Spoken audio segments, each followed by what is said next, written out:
Hello friends, standard 11 subject English. તમે last વિડીયોમાં આ એક ફંક્શન શીખેલા છો, ડિસ્ક્રાઇબિંગ પર્સન, બરાબર. નાવ વી આર ગોઈંગ અહેડ. આપણે આગળનું ફંક્શન જોઈશું, બરાબર મિત્રો. આ જ ફંક્શન બધા તમને નેક્સ્ટ યર 12થમાં પણ કામ લાગવાના છે. થોડુંક એક્સ્ટ્રા આવશે એમાં, બરાબર. થોડા વધીને આવશે ટેન્સ આ તમારા functions. So please take care, કાળજી લેજો, શીખી લેજો ધ્યાનથી. હમણાં હવેનું આપણું ફંક્શન છે શોઈંગ રીઝન. ફંક્શનનું નામ છે શોઈંગ રીઝન. રીઝન એટલે કારણ દર્શાવવાનું. આ ફંક્શનનો ઉપયોગ ક્યારે કરવામાં આવે? જ્યારે તમને વાક્યની અંદર કોઈ કારણદર્શક ક્રિયા આપવામાં આવી હોય, બરાબર, ત્યારે આ ફંક્શનનો ઉપયોગ કરવામાં આવે છે. શોઈંગ રીઝનનો ઉપયોગ કરવામાં આવે છે. આને ઓળખશું કેવી રીતે?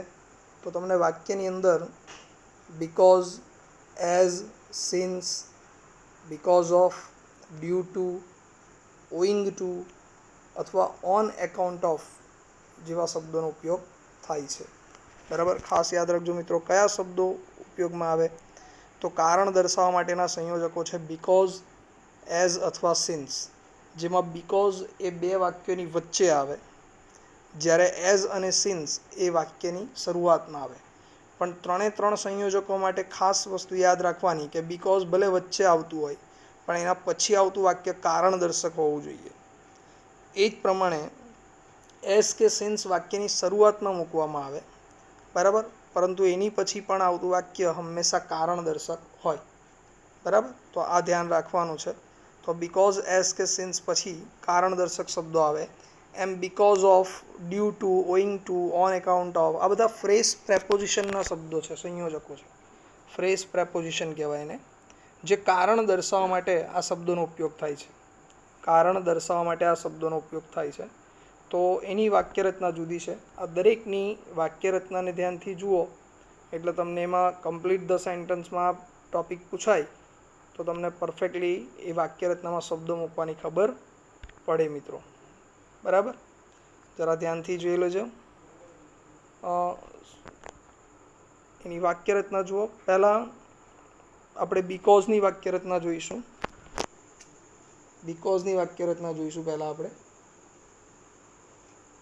ફર્સ્ટ, ધારો કે એક તમને પરિણામ દર્શક કોઈ વિધાન વાક્ય આપવામાં આવેલું હોય, જેમાં ક્રિયાનું પરિણામ દર્શાવેલું હોય, બરાબર. અહીંયા તમારું વાક્ય અટકશે અને કાઉન્ટ્સની અંદર ક્રિયાપદ અથવા સંયોજક, બીકોઝ સંયોજક અથવા ક્રિયાપદ, આ બેમાંથી કોઈ એક વસ્તુ આપશે અને ફંક્શનનું નામ લખેલું હશે શોઈંગ રીઝન.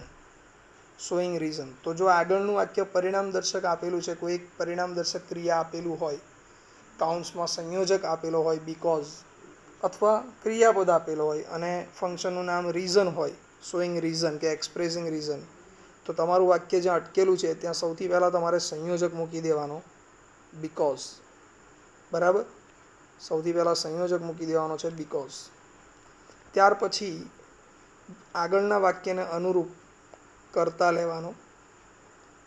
પછી કરતા પછી આગળનું વાક્ય કયા કાળનું છે, ભૂતકાળનું છે, વર્તમાન કાળનું છે, એ પ્રમાણે આપણે ક્રિયાપદનું રૂપ મૂકવાનું છે. પછી કર્મ અને અન્ય શબ્દો, બરાબર. ટૂંકમાં આ બીકોઝ પછીનું જે વાક્ય બનશે તમારું, એ વાક્ય આગળની જે ક્રિયા છે એનું કારણદર્શક વાક્ય હોવું જોઈએ. આગળ સંયોજક પહેલાં જે અધૂરું વાક્ય ઓલરેડી આપેલું છે તમને, એનું કારણદર્શક વાક્ય હોવું જોઈએ, બરાબર. આ થઈ ગઈ બીકોઝની વાક્ય રચના. સેમ વસ્તુ એસ કે સિન્સમાં પૂછાય તો એસ કે સિન્સવાળું વાક્ય કેવું હશે? તો એસ કે સિન્સ હંમેશા વાક્યની શરૂઆતમાં આવે. બેમાંથી કોઈ પણ એક મૂકી શકો, એઝ અથવા સિન્સ. તો હવે જો એસ કે સિન્સવાળું વાક્ય પૂછાશે તો તમને આ પાછળનું પરિણામ દર્શાવતું વાક્ય આપેલું હશે, જેમાં એક કર્તા, ક્રિયાપદના અન્ય શબ્દો હશે, બરાબર. આ એક પરિણામ દર્શક વાક્યને આગળના વાક્યમાં ખાલી જગ્યા આપી દેશે. હવે કાઉન્ટ્સની અંદર તમને સિન્સ અથવા એઝ લખીને આવશે અથવા ક્રિયાપદ આવશે, તો તમારે આગળનું એસ કે સિન્સ સંયોજક શરૂઆતમાં મૂકવાનું. પછી એક કારણદર્શક વાક્ય બનાવવાનું, જેમાં એક કર્તા, ક્રિયાપદ અને અન્ય શબ્દો હોય આ વાક્ય તમારે આગળ બનાવવાનું આવશે કારણદર્શક. બરાબર. તો આ થઈ ગઈ એઝ અને સિન્સની વાક્ય રચના. યાદ રાખજો આમાં પાછળનું વાક્ય આપેલું હશે અને આગળનું એઝ કે સિન્સથી જોડાયેલું જે વાક્ય છે કારણદર્શક વાક્ય. બરાબર. યાદ રાખજો એઝ કે સિન્સ પછી આવતું વાક્ય પાછળની આ જે ક્રિયા છે પરિણામ દર્શાવતી ક્રિયા એ પરિણામ દર્શક ક્રિયાનું કારણ હોવું જોઈએ. આગળ રીઝન દર્શાવતું શબ્દ હોવું જોઈએ. કાઉન્સમાં આપેલા શબ્દનો ઉપયોગ કરીને બનાવવાનું કારણ. બરાબર છે. આ ઉપરાંત આ ત્રણ સંયોજકો ઉપરાંત ફ્રેશ પ્રેપોઝિશનના શબ્દોનો પણ ઉપયોગ થાય છે. કયા ફ્રેશ પ્રેપોઝિશનના શબ્દોનો ઉપયોગ થાય છે મિત્રો? તો તમને અહીંયા આટલું વાક્ય આપેલું હશે, યાદ રાખજો. કર્તા, ક્રિયાપદ અને અન્ય શબ્દો આપેલા હશે. તો હવે કાઉન્સની અંદર આ ચાર શબ્દો જે દેખાય છે because of, due to, owing to અથવા ઓન એકાઉન્ટ ઓફ, આ બધા શબ્દોનો અર્થ એક જ થાય, ને કારણે અથવા ને લીધે. ને કારણે અથવા ને લીધે. બરાબર. જો આ શબ્દોનો ઉપયોગ કરવામાં આવેલો હોય, બ્રેકેટની અંદર આપવામાં આવેલા હોય આ શબ્દો, અથવા આ શબ્દો પર વાક્ય અટકેલું હોય, તો તમારે આ શબ્દો પછી બીકોઝ ઓફ અથવા ડ્યુ ટુ અથવા ઓઈંગ ટુ કે ઓન એકાઉન્ટ ઓફ પછી એક નાઉન મૂકવાનું. કાઉન્સમાં જે શબ્દ આપેલો હોય, વિશેષણ આપેલું હોય કે ક્રિયાપદ આપેલું હોય એનું નાઉનનું રૂપ મૂકવાનું. બરાબર. તો આટલું વાક્ય તમારે જે કારણદર્શક હશે, આ નાઉનનું રૂપ કારણદર્શક હશે. બરાબર. તો આ તમારું શોઈંગ રીઝન દર્શાવતી વાક્ય રચનાઓ થઈ. ત્રણ વાક્ય રચનાઓ જોઈ. એક બીકોઝ સંયોજકની જોઈ, એઝ અને સિન્સની, અને આ જે કારણદર્શક ફ્રેશ પ્રેપોઝિશનના જે શબ્દો છે because of, due to, owing to કે ઓન એકાઉન્ટ ઓફ. બરાબર. તો આ ત્રણ પ્રકારની રચનાથી શોઈંગ રીઝન દર્શાવવામાં આવે. થોડાક એક્ઝામ્પલને સમજીએ એટલે વધારે ક્લિયર થઈ જાય. બરાબર છે. જો અહીંયા એક અધૂરું વાક્ય આપેલું છે, ફોર એક્ઝામ્પલ તમને પરીક્ષામાં આવી રીતે જ કમ્પ્લીટ ધ સેન્ટેન્સ પૂછાશે મિત્રો. You should take T without sugar. You should take T without sugar. બરાબર. તમને એક અધૂરું વાક્ય આપેલું છે.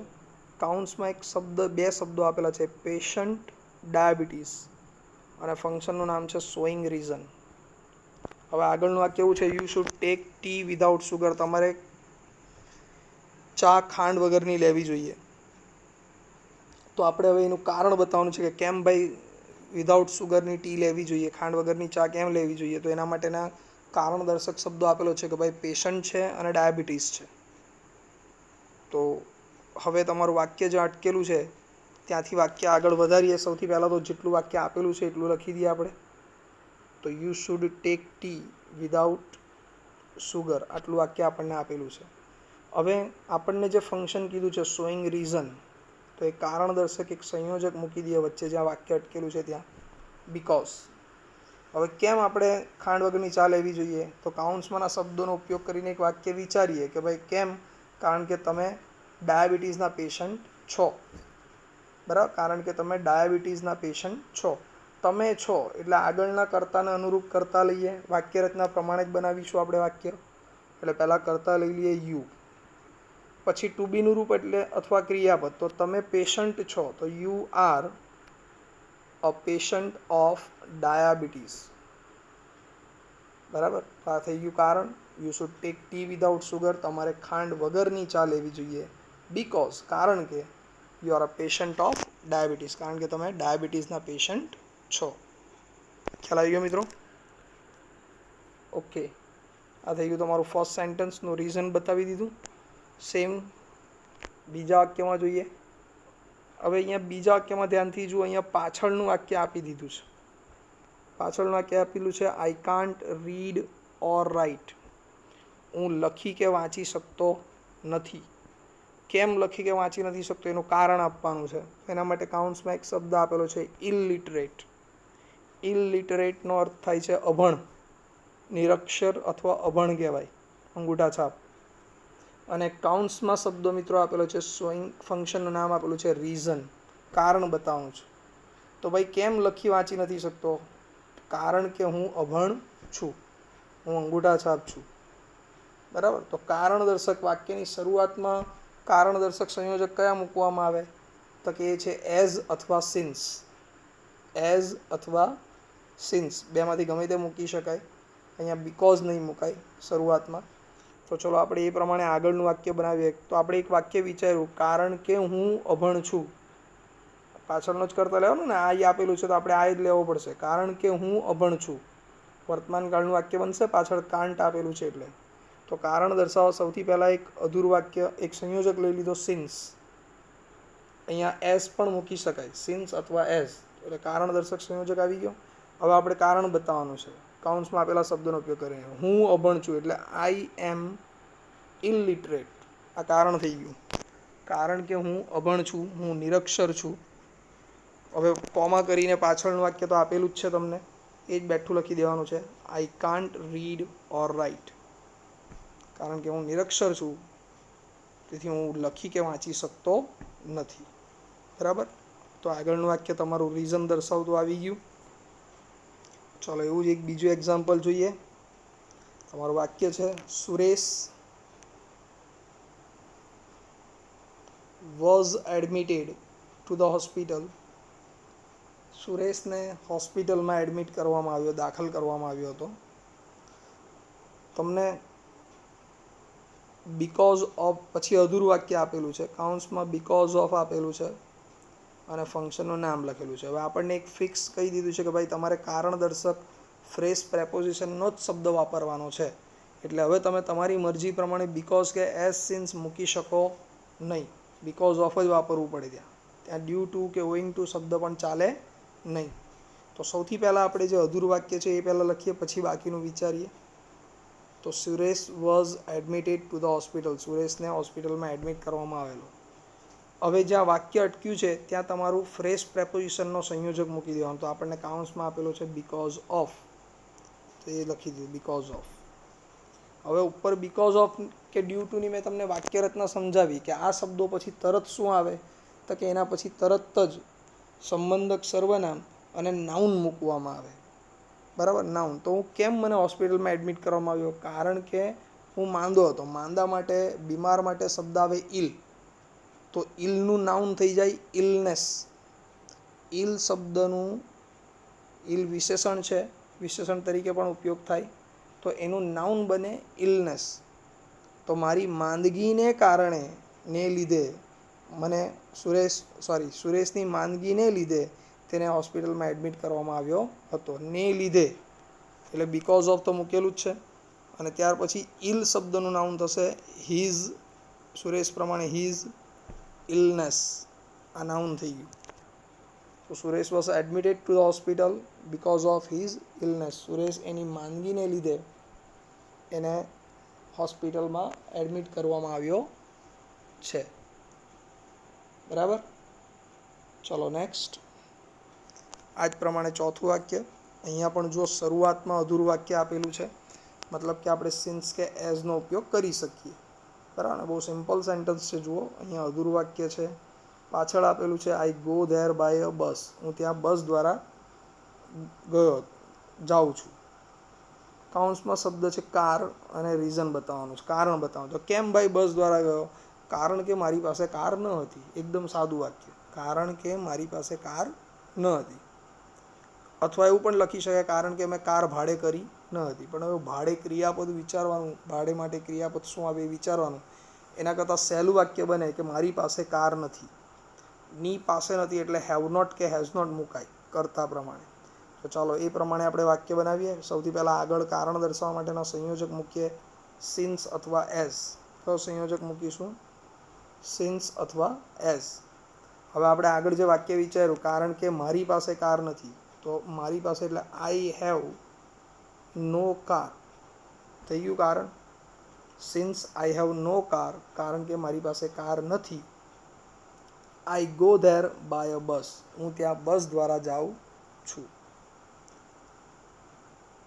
બરાબર. ચાલો એ જ પ્રમાણે ફિફ્થ સેન્ટન્સ, પાંચમું વાક્ય. તમારું સેન્ટન્સ છે he got the job. He got the job, એને નોકરી મળી ગઈ. અધૂરું વાક્ય છે. કાઉન્સમાં બીકોઝ સંયોજક આપી દીધું છે ઓલરેડી, એટલે હવે આપણે બીજું કંઈ વિચારી નહીં શકીએ. બીકોઝ પછીનું વાક્ય વિચારવાનું છે, જેમાં એક કર્તા આવવો જોઈએ, ક્રિયાપદ આવવું જોઈએ અને અન્ય શબ્દો હોવા જોઈએ. કાઉન્સમાં ફંક્શનનું નામ આપેલું છે શોઈંગ રીઝન, એટલે કે બીકોઝ પછીનું વાક્ય કારણ દર્શક આપણે બનાવવાનું છે. બરાબર. તો હી ગોટ ધ જોબ, એને નોકરી મળી. બીકોઝ કેમ મળી? કારણ કે સારામાં સારો ક્વોલિફાઈડ છે, સારામાં સારું એણે શિક્ષણ મેળવેલું છે, કારણ કે એની પાસે સારામાં સારો એક્સપિરિયન્સ છે. બરાબર. આમાંથી કોઈ પણ વાક્ય તમે બનાવી શકો. તો he got the job because, હવે આગળનો જ કરતા લેવાનો, હી વોઝ વેલ ક્વોલિફાઈડ, કારણ કે સારું શિક્ષણ એને મેળવેલું છે, એ યોગ્ય લાયકાત ધરાવે છે. ખ્યાલ આવી ગયો મિત્રો? તો અહીંયા 5 એક્ઝામ્પલ સમજાવ્યા છે. દરેકની અંદર તમને દરેક વાક્યનું રીઝન સમજાવેલું છે. આઈ થિંક તમને પ્રોપરલી એમાં સમજ પડી ગઈ છે. એકવાર વ્યવસ્થિત આને સ્ટડી કરી લેજો અને એકવાર નોટબુકમાં લખી દેજો. બરાબર. સો તમારા મગજમાં એ ફિટ થઈ જાય. બરાબર. નેક્સ્ટ યર તમને આનો ઉપયોગ પણ આવવાનો જ છે. ઓકે ફ્રેન્ડ્સ, બાકીનું નેક્સ્ટ વિડીયોમાં. ત્યાં સુધી બાય, ટેક કેર.